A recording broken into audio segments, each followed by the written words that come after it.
જય હિન્દ સાથીઓ, અગ્નિવીર આર્મી માટેની જે નોટિફિકેશન છે એની મિત્રો જાહેરાત થઈ ગઈ છે. પરીક્ષા માટેના ફોર્મ ભરાવાની પણ શરૂઆત થઈ ગઈ છે. તો આ લેક્ચરની અંદર ગુજરાતના જે વિદ્યાર્થીઓ ખાસ કરીને આર્મી માટેની જે તૈયારી કરી રહ્યા છે તો એમને એક સારું એવું માર્ગદર્શન અને ખાસ કરીને આપણી ગુજરાતી ભાષાની અંદર એમને પૂરેપૂરી માહિતી મળી રહે એના માટેનો આ વિડીયો છે આપણે બનાવી રહ્યા છીએ.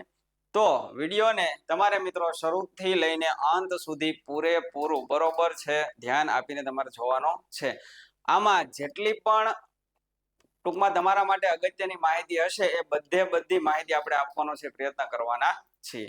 ચાલો તો અહીંયા તમારી સમક્ષ આપણે નોટિફિકેશન જે ઓફિશિયલ નોટિફિકેશન છે એ મૂકેલી છે. એમાં જે વસ્તુ અગત્યની હોય એની આપણે ચર્ચા કરતા જઈએ છીએ. તો જે સૌથી પહેલું તારીખ ફોર્મ ભરવા માટેની તારીખ કઈ છે? 13/2 થી 1/4 એટલે કે 13 તારીખથી ફોર્મ ભરવાની શરૂઆત થઈ ગઈ છે. લાસ્ટ ડેટ મિત્રો તમારી કઈ છે? 1 એપ્રિલ. પરંતુ જેમને આર્મી દ્વારા દેશની સેવા કરવા માટે જવું છે એમને મિત્રો છેલ્લા દિવસ સુધી રાહ જોવાની નથી. ફોર્મ સત્વરે ઝડપથી આપણે ભરી દેવાનું છે. એટલે સૌથી પહેલા આ તારીખ તમારે ખાસ યાદ રાખવાની છે. ત્યારબાદ બીજું, પરીક્ષાની જે તારીખ છે એ પણ આપણને ટેન્ટેટિવલી આપી દીધેલી છે. 1 જૂન થી ક્યાં સુધી છે? 15 જૂન. 1 જૂન થી ક્યાં સુધી? 15 જૂન. અહીંયા એવું લખ્યું છે ટેન્ટેટિવલી, એટલે કે આમાં ફેરફાર થવાની સંભાવનાઓ રહેલી હોય, પરંતુ આપણે એવી અપેક્ષા રાખીએ છીએ કે આ જ સમયગાળાની અંદર તમારી એક્ઝામ લેવાઈ જશે. એટલે માની તમે ચાલો કે આ ફેબ્રુઆરી જે છે અડધો ત્યારે વયો ગયો છે, એટલે માર્ચ, એપ્રિલ ને મે, એટલે કે મિનિમમ આપણી આગળ કેટલા તો કે 3 મહિનાનો સમયગાળો છે એને તૈયારી કરવા માટે મળવાનો છે. તો આ ડેટ છે પણ તમારે યાદ રાખવાની છે. પરીક્ષાનું ફોર્મ ભરવા માટેની તારીખ અને પરીક્ષા ક્યારે છે એ બંને તારીખ આપણા ધ્યાનમાં હોવી જોઈએ. ચાલો, અને એના પછી સૌથી વધારે જે અગત્યની બાબત છે જે વિદ્યાર્થીઓને મૂંઝવતી હોય એ શું છે? તો કે શૈક્ષણિક લાયકાત, એટલે કે કોણ આમાં ફોર્મ ભરી શકે છે. તો આ વર્ષે ખાસ સૌથી વધારે અને જે ખૂબ સારો વિદ્યાર્થીઓના હિતમાં જે ફેરફાર કરવામાં આવ્યો છે શું છે મિત્રો? તો કે ઉંમરની મર્યાદા છે વધારવામાં આવેલી છે. એટલે કે 21 વર્ષ હતી એમાંથી કેટલા વર્ષ કર્યા છે? તો કે 22 વર્ષ છે કર્યા છે. એટલે જેમને એકાદા વર્ષ માટેની જે તકલીફ હતી એમના માટે પણ ખૂબ જ સારો એવો મોકો છે તમને મળ્યો છે. તો બધા માટેની પહેલા તો ઉંમર મર્યાદા જે છે તમારી કેટલી રહેશે? 17.5 એટલે 17.5 વર્ષથી કેટલા વર્ષ? 22 વર્ષ. અને એની જે તારીખ અહીંયા છે એ પણ આપણને આપી દીધેલી છે. આપણે તમને બતાવીએ કે તમે તમારો જન્મ કઈ તારીખથી કઈ તારીખની વચ્ચે થયો હશે તો તમે એપ્લાય કરી શકશો. ચલો હમણાં આવે એટલે આપણે જોઈ લેશું. જો અહીંયા હું તમને લખી દઉં, 1 જુલાઈ 2005 થી 1 જુલાઈ 2009 જેમનો જન્મ આ તારીખ પહેલી કઈ છે? 1 જુલાઈ 2005 આ દિવસે થયો હોય ત્યારથી લઈને છેલ્લે 1 જુલાઈ 2009 એટલે આ બંને તારીખને પણ તમારે ગણી લેવાની છે. અને એ બંનેની વચ્ચે ગમે ત્યાં તમારો જન્મ થયો હોય તો તમે શું કરી શકો છો? તો કે આ ભરતીની અંદર મિત્રો તમે ફોર્મ જઈ ભરી શકો છો. તમે ફોર્મ ભરવા માટે લાયક છો. એટલે આ ત્રીજી તારીખ તમારા માઇન્ડની અંદર હોવી જોઈએ. અને મેક્સિમમ જે એજ લિમિટ છે કેટલા વર્ષ છે? 22 વર્ષ છે. ચાલો, હવે સૌથી પહેલા અગ્નિવીર જનરલ ડ્યુટી, કારણ કે હવે જે ભરતી થવાની છે બધી ભરતી થાય છે કઈ યોજના અંતર્ગત થાય છે? અગ્નિપથની જે અગ્નિવીર યોજના છે એના અંતર્ગત. તો હવે જો આમાં શું છે અગ્નિવીર જનરલ ડ્યુટી, તો એની અંદર તમારી શૈક્ષણિક લાયકાત શું હશે? તો કે class 10th matric pass with 45% mark in aggregate of 5 basic subject. એટલે કે અહીંયા મિત્રો તમારે શું ધ્યાનમાં રાખવાનું છે? અને minimum 33 marks in inch of this 5 subject. ટૂંકમાં ધોરણ 10 ની અંદર તમારા કેટલા ટકા હોવા જોઈએ? સાંભળજો, ધોરણ 10 માં કેટલા ટકા હોવા જોઈએ? તમારે 45% આવેલા હોવા જોઈએ. અને બીજું જે આપણા વિષય અલગ અલગ હોય, ધારો કે 1 2 3 4 ને 5 વિષય છે, તો આ 5 વિષયની અંદર મિનિમમ ઓછામાં ઓછા દરેક વિષયમાં કેટલા ટકા માર્ક હોવા જોઈએ? 33% માર્ક હોવા જોઈએ. એટલે કે 100 માર્કનું પેપર હોય તો દરેકે દરેક એટલે કે 5 માં તમારે ઓછામાં ઓછા 33 માર્ક હોવા જોઈએ. અને સાથે ટોટલ જે ટકાવારી છે એ તમારે કેટલી થવી જોઈએ? 45 થવી જોઈએ. એટલે માની લ્યો કે બે વિષયમાં તમારે 33 જ છે, પણ એકમાં 50 હોય, એકમાં 55 હોય, એકમાં 60 હોય, તો તમારે એવરેજ કેટલા થઈ જાય? 45% માર્ક થઈ જાય. તો જે વિદ્યાર્થીઓની આ લાયકાત હશે એ આમાં એપ્લાય કરી શકશે. શેની અંદર? અગ્નિવીર જનરલ ડ્યુટીની અંદર. અને ઇન્ડિયન ગોરખાસ એના માટે ખાલી શું છે? સાદું ધોરણ 10 પાસ. એમાં ટકાવારીની કઈ ઝંઝટ છે નહીં. બીજું, જો તમારી આગળ ડ્રાઇવિંગ લાયસન્સ હોય તો ભવિષ્યમાં તમને શું થશે? કામમાં લાગશે. ન હોય તો અત્યારે કઈ ચિંતા કરવાની જરૂર છે નહીં.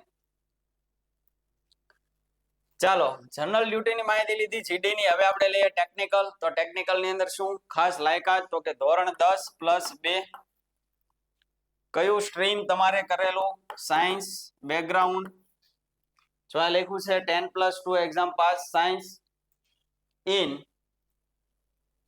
Physics, maths and English. કયા વિષય સાથે કરેલું હોવું જોઈએ? ભૌતિક વિજ્ઞાન, ગણિત અને ઇંગ્લિશ. એટલે ફિઝિક્સ, મેથ્સ અને ઇંગ્લિશ સાથે. અને કેટલા ટકા? 50% માર્ક્સ. કેટલા ટકા હોવા જોઈએ? 50% માર્ક છે મિત્રો તમારા હોવા જોઈએ. લખ્યું છે મિનિમમ 50%.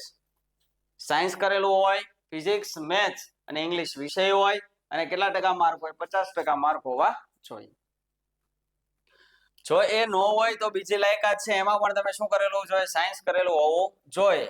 જો સાયન્સ તમે કરેલું હોય અને સાથે સાથે તમે શું કરેલું હોય? અહીંયા લખ્યું છે કે ભાઈ central education board to include NIOS and ITI course of 1 year in any field. જો સાયન્સની સાથે તમે ઓપન સ્કૂલિંગ માંથી 1 વર્ષનો શું કરેલો હોય? ITI નો કોર્સ, તો અને એનું જો આ લેવલ કેવું છે? આ NSQF લેવલ 4, તો તમારે 50% માર્ક ના હોય તો પણ ચાલશે. અથવા એ ન હોય તો ન્યૂ એજ્યુકેશન પોલિસી પ્રમાણે અહીંયા જે નીચેના જે વિષય લખેલા છે, જો આ લખ્યું છે પાસ્ડ 2 year વોકેશનલ કોર્સ. 2 વર્ષના વોકેશનલ કોર્સ તમે કરેલા હોય. કયા? આ web application, geospatial technology, electrical technology, electronics technology. પછી હાયર એજ્યુકેશન ની અંદર શું છે? Software development, renewable energy management. તો પણ તમે છે મિત્રો પાત્ર થશો ફોર્મ ભરવા માટે.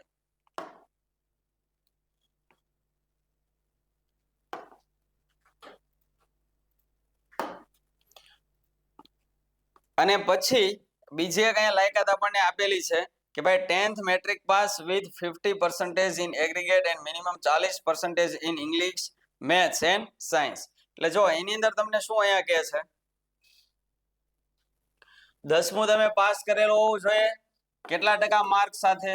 તો કે 50% માર્ક સાથે આપણે શું કરેલું હોવું જોઈએ? ધોરણ 10 છે મિત્રો પાસ કરેલું હોવું જોઈએ.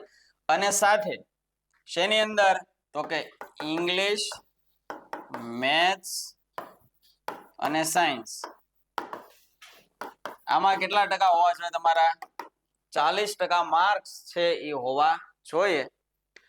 અને એની સાથે બીજું તમારે શું હોવું જોઈએ? તો કે 2 years of technical training from ITI or 2 or 3 years diploma in certain stream. That means એટલે કે 2 વર્ષનો તમે ITI અથવા તો 2 અથવા તો 3 વર્ષનો ડિપ્લોમા કોર્સ કરેલો હોય. કયા વિષય સાથે કરેલો હોય? Mechanic motor vehicle, mechanic diesel, electronic mechanic, technician power, electronic system. જો કે બધા લખેલું છે પણ છતાં આપણે તમને એકવાર કહી દઈએ, ઇલેક્ટ્રિશિયન છે, ફિટર છે, ઇન્સ્ટ્રુમેન્ટલ મિકેનિક છે, પછી આ ડ્રોટ્સમેન છે, સર્વેયર છે, જીઓ ઇન્ફોર્મેટિક્સ આસિસ્ટન્ટ છે, IT સિસ્ટમ મેન્ટેનન્સ અને ઇન્ફોર્મેશન ટેકનોલોજી. એના સિવાય મિકેનિકમ operator, electric communication system, vessel navigator, mechanical engineering, electrical engineering, electronics engineering, automobile engineering, computer science, computer engineering અથવા તો ઇન્સ્ટ્રુમેન્ટલ ટેકનોલોજી. આમાંથી કોઈ પણ તમે કરેલું હોવું જોઈએ. આ એટલી આપણે ચર્ચા કરી શેના માટે હતી કે જેઓ ટેકનિકલની અંદર ફોર્મ ભરવા માંગે છે એના માટે. એમાં સૌથી પહેલા શું કીધું, 12મું 12 સાયન્સ અને કેટલા માર્ક, 50%, ફિઝિક્સ, મેથ્સ અને ઇંગ્લિશ. જો એ તમે ન કરેલું હોય તો ખાલી તમે સાયન્સ કરેલું હોય, 50% માર્ક ન થતા હોય, સાયન્સ કરેલું હોય પણ એ તમે ઓપન સ્કૂલિંગ માંથી અને 1 વર્ષનો શું હોય આઈટીઆઈ નો કોર્સ કરેલો હોય તો 50% નો માપદંડ લાગુ પડશે નહીં. અને એ ન હોય તો ધોરણ 10 માં 50% હોવા જોઈએ. સાથે મેથ્સ, સાયન્સ અને ઇંગ્લિશ એમાં મિનિમમ 40% માર્ક હોવા જોઈએ અને 2 વર્ષના આ જે આઈટીઆઈ અને ડિપ્લોમા કોર્સ કરેલા હોય એ હોવા જોઈએ, તો પણ તમે લાયક છે મિત્રો બનશો. હવે ક્લાર્ક માટે 10+2 કોઈ પણ સ્ટ્રીમ સાથે તમે કરેલું હોય, arts, commerce, science, with 60% mark. કેટલા ટકા માર્ક હોવા જોઈએ? 60% માર્ક હોવા જોઈએ અને મિનિમમ 50% ઇન ઈચ સબ્જેક્ટ. દરેક વિષયમાં ઈચ એટલે શું કહેવાય? 50% માર્ક હોવા જોઈએ. ટોટલ એવરેજ 60% માર્ક, દરેક વિષયમાં 50% માર્ક અને સાથે લખ્યું છે સિક્યુરિંગ 50%. શેમાં? તો કે ઇંગ્લિશ એન્ડ મેથ્સ અથવા તો એકાઉન્ટ્સ અથવા તો બુક કીપિંગ. આટલી તમારી પાસે જો લાયકાત હશે તો તમે શેની અંદર ભરી શકશો? અગ્નિવીર, ક્લાર્ક અથવા તો સ્ટોર કીપર ની અંદર. હવે જો આર્ટ્સ વિષય લખેલો છે પણ આર્ટ્સ વિષયની સાથે મેથ્સ અથવા તો એકાઉન્ટ છે આવે નહીં, પરંતુ કોમર્સ અને સાયન્સ વિષયની સાથે શક્ય બને. પણ કોઈક એવું હોય કે આર્ટ્સ ની સાથે વિષય રાખીને કર્યો હોય તો એના માટે પણ એ લાયક બની શકે છે. બાકી ઉંમર મર્યાદા બધી તમને કહી દીધી છે આપણે. અને ટ્રેડ્સમેન માટે શું છે? ધોરણ 10 પાસ તમે કરેલું હોય, બીજોમાં કાંઈ નથી. કેટલા ટકા હોવા જોઈએ? ખાલી 33% હોવા જોઈએ પાસિંગ માર્ક. અને સિમ્પલ 8 પાસ અને કેટલા ટકા હોવા જોઈએ? 33% માર્ક હોવા જોઈએ. એટલે ખાસ જ્યારે તમે ફોર્મ ભરો ત્યારે તમારી પાસે કઈ લાયકાત છે એ મિત્રો તમારે ધ્યાનમાં રાખવાનું છે. તો એટલી જ આપણે વાત કરી શેના માટે હતી કે ભાઈ તમારી પાસે શું મિત્રો લાયકાત હોવી જોઈએ. જો પછી અહીંયા એક સૌથી વધારે અગત્યની વાત છે. સૌથી પહેલી જ અહીંયા લાઈનમાં લખેલું છે કે આ રિક્રુટમેન્ટ કોના માટે છે? અનમેરિડ મેલ કેન્ડિડેટ્સ. એટલે કે મિત્રો તમે લગ્ન ગ્રંથિથી બંધાયેલા હોવા જોઈએ નહીં. એમના માટે જ એવો શું કરી શકે છે? આ ભરતીની અંદર મિત્રો એપ્લાય કરી શકે છે. એટલે એ ખાસ તમારે ધ્યાનમાં રાખવાનું છે. ચાલો પછી અહીંયા બીજી એક વસ્તુ કીધી છે મલ્ટિપલ કેટેગરી ઓપ્શન. આ શું કહેવા માંગે છે? તો કે આમાં તમે એક સાથે કેટલા ફોર્મ ભરી શકો છો? 2 ફોર્મ તમે ભરી શકો. 2 ફોર્મ ભરી શકો એટલે એનો અર્થ શું છે કે માની લ્યો કે મેં શેમાં એપ્લાય કર્યું? જેડી ની અંદર એપ્લાય કર્યું અને હવે મારે શેની અંદર એપ્લાય કરવું છે? તો કે ભાઈ મારે ટેકનિકલ ની અંદર કરવું છે. તો હું જીડી માં કરી શકું અને શેમાં કરી શકું? ટેકનિકલમાં. પણ એની લાયકાત મારી પાસે હોવી જોઈએ. પછી 10મું કરેલું હોય તો ટેકનિકલમાં આપણે ભરી શકીએ નહીં, એટલે આપણને ખબર પડવી જોઈએ. એટલે એવી રીતે તમે શું કરી શકો? 2 ફોર્મ ભરી શકો. પણ મિત્રો 2 ફોર્મ કેવા અલગ અલગ ભરવાના રહેશે. જીડી માટે પણ અલગ ભરવાનું. માની લો કે તમે ટેકનિકલ માટે ભર્યું તો એના માટે પણ અલગ ભરવાનું છે. એકમાં બંને થશે નહીં, બંનેની એક્ઝામ પણ અલગ આવશે, ધ્યાન રાખજો. ચલો જો અહીં ડેટ ઓફ બર્થ કેન્ડિડેટ્સ બોર લખ્યું છે અહીંયા 1 જુલાઈ 2005 થી 1 જુલાઈ 2009 અને બોથ ડેઝ ઇન્ક્લુઝિવ એટલે કે આ બંને દિવસને પણ ગણી લેવાના થશે. તો તારીખની આપણે ચર્ચા કરી લીધી. હવે ફિઝિકલ સ્ટાન્ડર્ડ એટલે કે ઊંચાઈ છે, વજન છે, કઈ રીતે હોય તો જોઈ લો. અગ્નિવીર જનરલ ડ્યુટી કેટલી હાઈટ? મિનિમમ 168, ટેકનિકલ માટે 167, ક્લાર્ક માટે 162, પછી અગ્નિવીર ટ્રેડ્સમેન એના માટે 168, અગ્નિવીર ટ્રેડ્સમેન 10 અને 8 પાસ એના માટે કેટલી? 168. અને વેટ વજન તો કે વજન આર્મીના જે માપદંડ હોય, તમારી જે ઊંચાઈ હોય એના પ્રમાણમાં તમારું મિનિમમ વજન છે હોવું જોઈએ. છાતી મિનિમમ કેટલી છે? જીડી માટે 77, ટેકનિકલ માટે 76, ક્લાર્ક માટે 77 અને ટ્રેડ્સમેન માટે 76 અને 5 સેન્ટીમીટર તમારે ફૂલાવવાની રહેશે. અહીંયા શું લખ્યું છે? રિલેક્સેશન તમને મળી શકે. ક્યારે મળી શકે? તો જો આ કેટેગરી તમને આપેલી છે સ્પોર્ટ્સમેન હોય તો એનું તમારી પાસે સર્ટિફિકેટ હોય અને એના માટે તમે જો એલિજિબલ હો તો તમને હાઇટની અંદર 2 સેન્ટીમીટરની છૂટ, ચેસ્ટમાં 3 સેન્ટીમીટરની ને વજનમાં કેટલી છૂટછાટ મળશે? 5 કિલોની છૂટછાટ મળવા પાત્ર થશે. પણ મેં કીધું એમ કે એના જે માપદંડ હોય એ પ્રમાણે તમને મળી શકે. હવે આગળ incentives available four various categories, એટલે કે તમને મિત્રો શું મળે? બોનસ માર્ક મળી શકે. કોઈક વિદ્યાર્થી ફોર્મ ભરે છે એના કરતા તમારી પાસે આવી કંઈક વધારાની જ્યારે લાયકાત હશે તો તમને માર્ક્સ મળવા પાત્ર થશે. એના માટેની શું છે? અલગ અલગ કેટેગરી આપેલી છે. પણ આ આખી જે કેટેગરી છે એ મિત્રો તમને ક્યારે આનો લાભ ક્યારે મળશે? તમારું જ્યારે ફાઇનલ સિલેક્શન થવાનું હોય ત્યારે એ માર્કનો તમને શું મળી શકે? ફાયદો છે મળી શકે. એટલે અત્યારે એના પર બહુ આપણે ચર્ચા છે કરતા નથી. જો અહીંયા બધું અલગ અલગ આપેલું છે. એનસીસી નું સર્ટિફિકેટ તમારી પાસે હોય, તમે ઇન્ટરનેશનલ લેવલે, નેશનલ લેવલે, કોલેજ, સ્કૂલમાં એમ તમે શાળાનું પ્રતિનિધિત્વ કરેલું હોય, તમને મેડલ મળેલો હોય તો એના તમને શું થશે? માર્ક્સ છે મિત્રો મળવા પાત્ર થશે.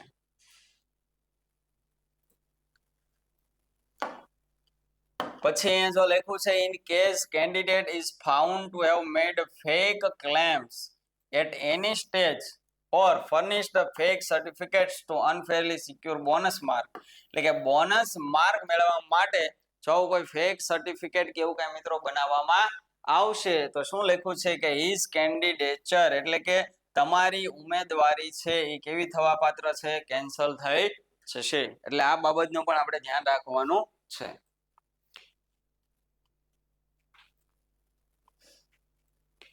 bonus marks will be only used to formulate final merit. જો ચોખ્ખા શબ્દમાં લખેલું છે ક્યાં તમારું જે છેલ્લું પરિણામ હોય એમાં જ ઈ માર્ક છે એની શું થશે? ગણતરી છે એ થશે.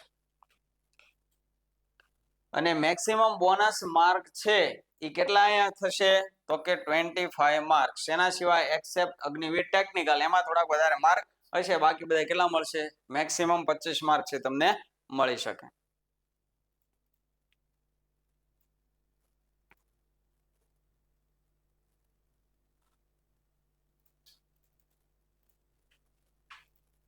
પછી તમારું sport certificates are valid for 2 years from the first day of common entrance examination, એટલે કે તમારી જે ઓનલાઈન એક્ઝામ લેવાય ત્યારથી લઈને ક્યાં સુધી ચાલશે? 2 વર્ષ સુધી છે એ ચાલશે, ત્યાં સુધી વેલિડ રહેશે. ચાલો પછી આમાં થોડીક ટર્મ્સ એન્ડ કન્ડિશન પણ આપેલી છે, એમાંથી આપણા માટે જે કામની હશે આપણે જોતા જશું. લીવ ને એટલે કે રજા કેટલી મળવા પાત્ર થાય, પછી તમને ટૂંકમાં કઈ થયું હોય તો એના માટેનો જે ક્લેમ આપણને મળતો હોય એના માટેની વાત છે. પણ મેં કીધું કે એના માટે પહેલા આપણે શું કરવી પડશે મિત્રો? મહેનત કરવી પડશે. આની અંદર આપણે છે ભરતી પ્રક્રિયાની અંદર આપણે પાસ થવું પડશે, પછી આ બધા લાભો છે આપણને મળવા પાત્ર થશે. જો ઇન્સ્યોરન્સ છે, સ્કિલ સર્ટિફિકેટ છે. હવે ખાસ તમારે એપ્લાય કરવા માટે ફોર્મ જ્યારે તમે ભરો છો તો www.joinindianarmy.nic.in આ ઓફિશિયલ જે વેબસાઇટ છે એના દ્વારા ક્યારથી ભાઈ 13 ફેબ્રુઆરી 2026 થી 1 એપ્રિલ 2026 ની વચ્ચે તમે શું કરી શકો છો? તમારું ફોર્મ છે મિત્રો ભરી શકો છો. એક્ઝામિનેશન ફી કેટલી છે?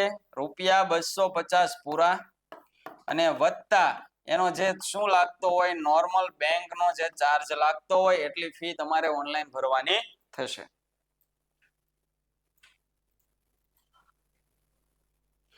કેન્ડિડેટ મસ્ટ, જો લખ્યું છે મસ્ટ એટલે કે ફરજિયાત, કેટલી ચોઈસ તમારે પસંદ કરવી પડશે? 5 choices of the exam centre, પરીક્ષા સેન્ટર પસંદ કરવાના છે તમારે. કેટલા કરવાના છે? 5 તો તમારે મિનિમમ કરવા પડશે.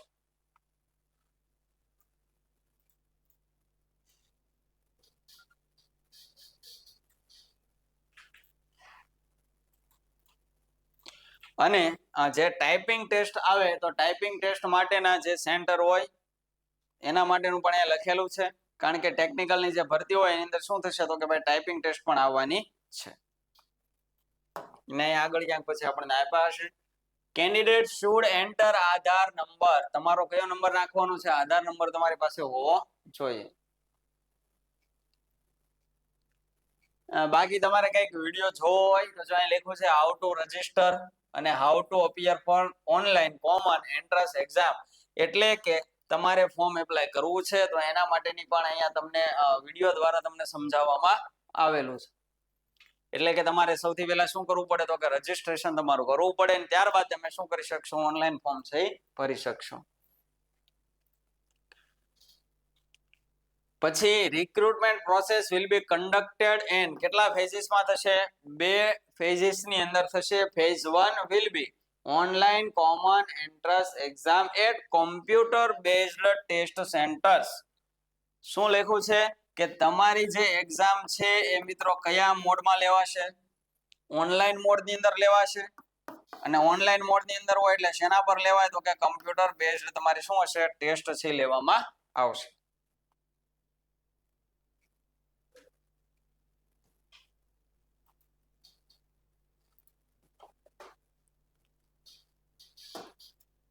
પછી જે આપણી એક્ઝામ છે તમારી લેવાની છે તો આ જે પરીક્ષાની અંદર આપણને શું ખબર હોય છે? માર્ક વિશે મિત્રો ખબર હોવી જોઈએ કે આપણી જે એક્ઝામ લેવાની છે તો એના પહેલા તો કેટલા પ્રશ્નો હશે?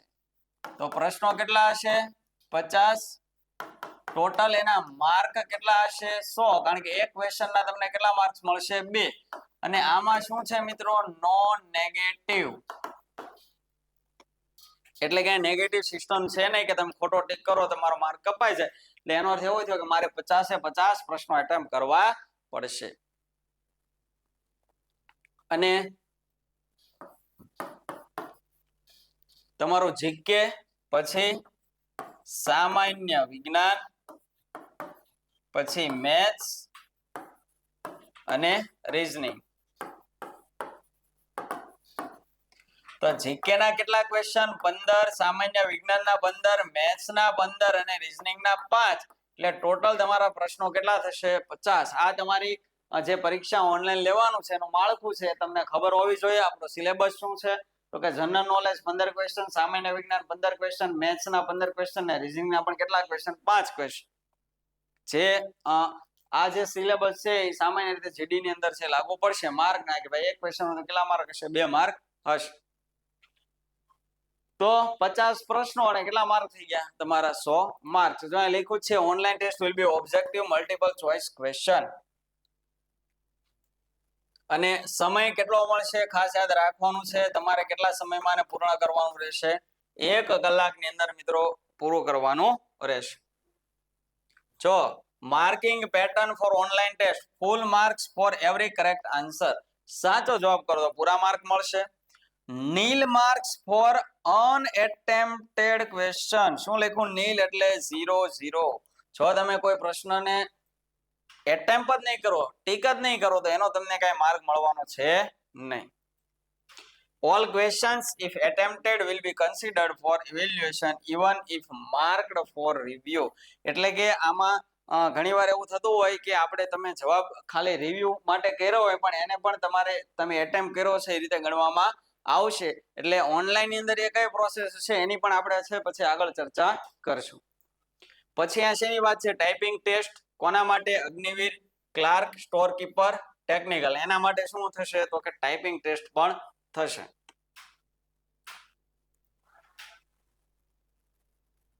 અને એના માટેની સ્પીડ પણ આપેલી છે 30 WPM વર્ડ્સ પર મિનિટ. ચાલો પહેલો ફેઝ હતો online examination. Phase number 2. Phase number જે 2 છે તો એની અંદર મિત્રો શું થશે તો કે પહેલા તો આ બધા ડોક્યુમેન્ટ છે એ તમારી પાસે હોવા જોઈએ. Short listed candidate have to report on the stipulated date and time for phase 2 at the designated recruitment rally venue with following documents. એટલે કે એટલા તમારી પાસે શું હોવા જોઈએ મિત્રો? સર્ટિફિકેટ અથવા તો જરૂરી પ્રમાણપત્રો હોવા જોઈએ. એને ટૂંકમાં આપણે અત્યારે કહી દઈએ કે એડમિટ કાર્ડ હોવું જોઈએ.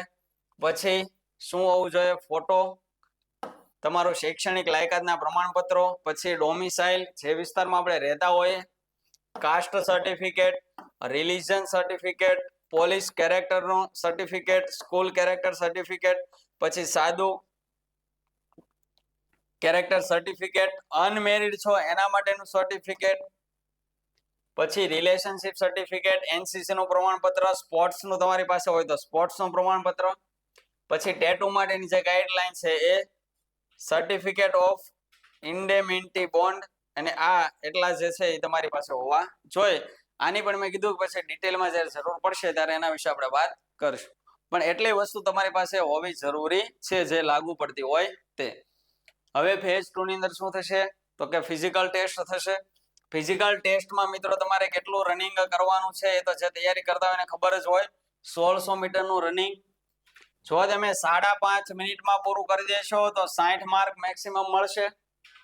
પછી 5:30 થી 5:45 સુધીમાં પૂરું કરો તો 48 માર્ક મળશે. 5:46 થી 6 મિનિટમાં કરો તો 36, અને 6 મિનિટ થી 6:15 સેકન્ડમાં કરો તો 24 માર્ક મળશે. એવી રીતે એટલે પહેલા તમારે રનિંગ, પછી શું છે પુલઅપ્સ, પછી 9 ફીટ ડીચ જે તમારે કૂદવાનું હોય એ, અને ઝિગઝેગ ઉપરથી જે પસાર થઈને તમારે બેલેન્સ કરવાનું હોય. આ બંને શું છે માત્ર ક્વોલિફાય, એના કઈ માર્ક છે નહીં, આ બંનેના માર્ક ગણાશે. તો આમાં બીમ પુલઅપ્સમાં 10 પુલઅપ તો 40, 9 કરો તો 33, 8 કરો તો 27, 7 કરો તો 21 ને 6 કરો તો 100. એટલે ફિઝિકલ માટેના જે માપદંડ છે એ પણ તમને ખબર હોવી જોઈએ.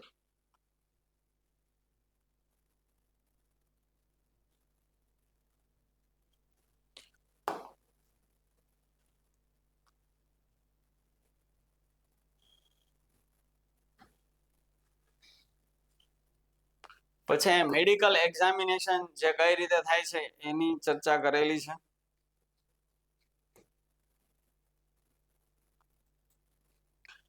પછી વાક્ય લખ્યું છે candidate discharge from the Indian arm forces for any reason are not eligible to appear in the selection test.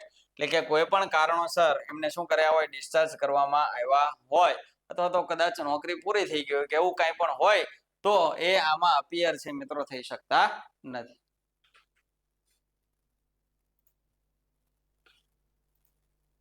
અને જો passing in the medical examination તમે પાસ કરી દો તો એનો અર્થ not a guarantee for employment, એટલે કે તમને આર્મીમાં નોકરી મળી ગઈ એવું છે નહીં. એટલે કે તમામ માપદંડ મિત્રો તમે પૂર્ણ કરતા હોવા જોઈએ.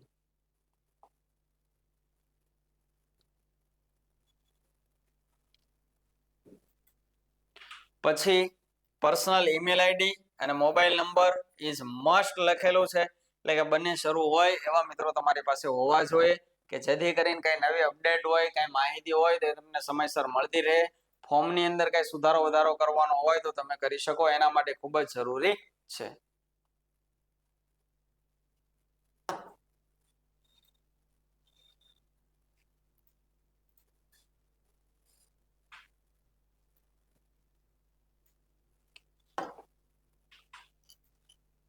ચાલો, તો એટલી માહિતી કે જે તમારે પરીક્ષાનું ફોર્મ ભરવા માટે જરૂરી હતી, એટલે કે પરીક્ષા ફોર્મ ભરવાની તારીખ, પરીક્ષા તમારી આપવા માટેની તારીખ, અને પરીક્ષાનો જે સિલેબસ છે એ એના માર્ક કેટલા છે, નેગેટિવ માર્ક છે કે નહીં, કયા મોડની અંદર લેવાની છે, ઓનલાઈનમાં છે કે ઓફલાઈનમાં છે.